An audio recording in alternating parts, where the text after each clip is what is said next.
3 temps, voire 4 temps. Donc ce matin avec donc Camille, alors il y a 2 Camille, alors le nom de famille c'est Gambioli. On a fait du papier recyclé, c'est-à-dire les enfants ont participé, ont découpé du papier, on l'a mis dans l'eau, on mixé et on fait sur des tamis des petites feuilles qui sont en train de sécher à la médiathèque. Donc avec ces petites feuilles, le but c'est de faire un petit carnet afin que les enfants repartent à la fin du festival avec un petit carnet qu'ils auront fabriqué eux-mêmes. Donc là ils ont fait les feuilles.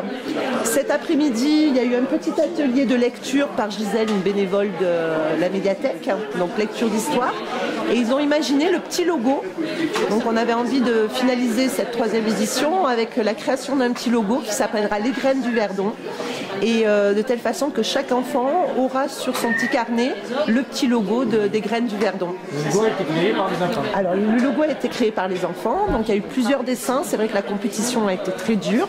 Il y en a qui ont, il y en a un qui a gagné. Donc il a fallu choisir, oui. Il a fallu choisir. Alors c'est vrai qu'on aurait pu faire une œuvre collective, mais bon là comme ils étaient tous partis sur des idées différentes, voilà, j'ai laissé libre cours à leur imagination.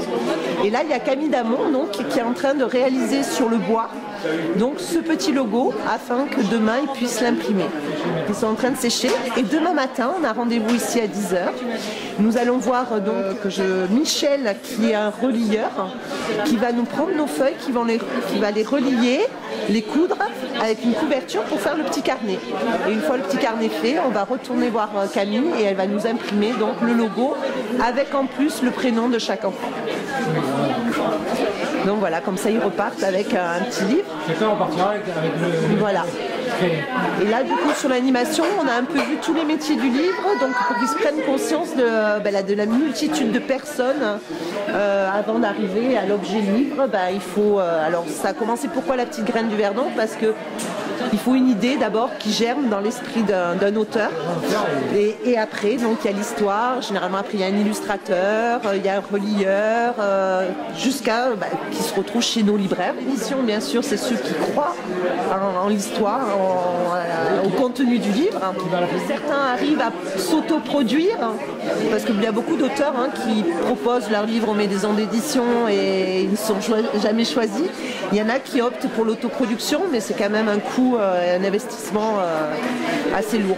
C'est comme demain aussi avec les enfants, on va faire le tour du salon pour qu'ils prennent conscience de la diversité des livres qu'ils peuvent trouver. Voilà. Après c'est vrai que nous, la plupart des enfants du territoire, ils bénéficient, que ce soit à Saint-André, à Notes, Castellane ou dans le Haut-Verdon, de l'intervention de bibliothécaires dans l'école. Donc ils connaissent déjà, ils sont familiarisés à la lecture et aux livres, voilà. Mais sur la fabrication même, c'est vrai que voilà, c'était vraiment quelque chose pour le salon d'important que les enfants dès le jeune âge comprennent le circuit du livre en fait.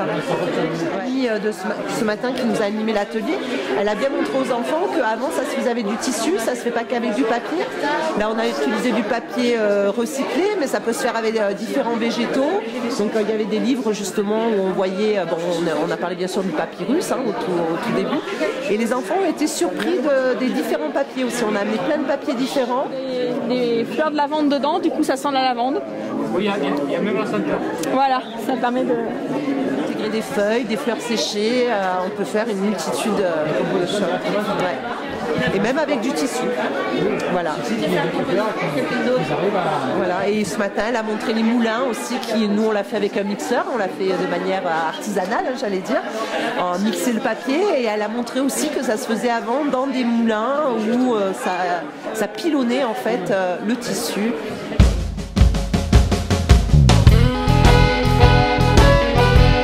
Phase finale de fabrication du drap, il faut que une fois qu'il est tissé, il faut que tu le mettes dans un bac avec des marteaux, des maillets qui vont venir tasser les fibres et retirer les impuretés. Donc dans le pays, c'est ce qu'on appelle des parroirs. Dans le nord de la France, on appelle ça des foulons. Ici, on appelle ça des parroirs. Et les gens qui ont ces moulins, on les appelle des parenduriers. Donc c'est eux qui vont tasser du tissu et la nettoyer. Et donc ça c'est actionné par des roues qui entraînent des maillets. Et là aussi, il faut des canaux pour faire marcher ces moulins. Alors à Colmar, on en avait, je n'ai plus le chiffre exact en tête, mais on en avait 5 ou 6. Et en fait, l'essentiel des parroirs était à Villars-Colmar. il y en avait quasiment une vingtaine au pied de Villars-Colmar. Et apparemment, c'était vraiment Villars-Colmar, la capitale du drap dans la vallée à l'époque de Vauban. C'est étonnant parce que ce matin, il y avait une petite fille qui avait visité donc déjà un moulin et elle s'en souvenait très bien et elle avait retenu en tout cas que la manière dont se faisait le papier. Donc voilà, donc le réseau des médiathèques est très, très content de participer donc à ces ateliers et de mêler un peu la jeunesse à nos graines du Verdon justement à ce salon.